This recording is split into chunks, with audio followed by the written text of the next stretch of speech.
السلام علیکم دوستو، کیسے ہیں آپ سب؟ امید کرتا ہوں ٹھیک ہوں گے۔ آج ہم دو اور لفظ کے بارے میں جانیں گے، دو اور لفظوں کے بارے میں، لیکن اس سے پہلے میرا چینل سبسکرائب کریں، ویڈیو اچھی لگے تو لائک کریں اور بیل کا آئیکن دبانا نہ بھولیں۔ پہلا لفظ ہے احتجاب۔ احتجاب عربی زبان کا لفظ ہے، عربی سے اسم مشتق ہے، اردو میں بطور حاصل مصدر مستعمل ہے۔ اردو میں سب سے پہلے اس کا استعمال عجائب القصص میں ملتا ہے۔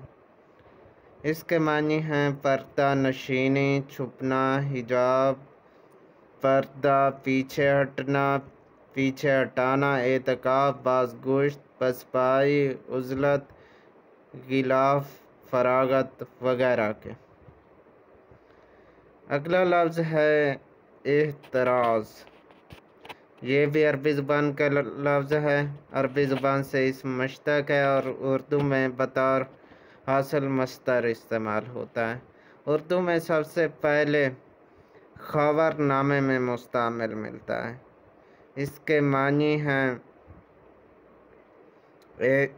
اجتناب، پرہیز، کنارہ کشی، تکلیف، جھجک، گریز، حفاظت کرنا، بچاؤ کرنا، احتیاط، علیحدگی اور نجات وغیرہ کے۔ امید ہے اب آپ کو سمجھ آ گیا ہوگا۔ اگر کوئی بات سمجھ نہیں آئی تو کمنٹ کر کے ضرور پوچھیے۔ اجازت چاہتا ہوں، اللہ حافظ۔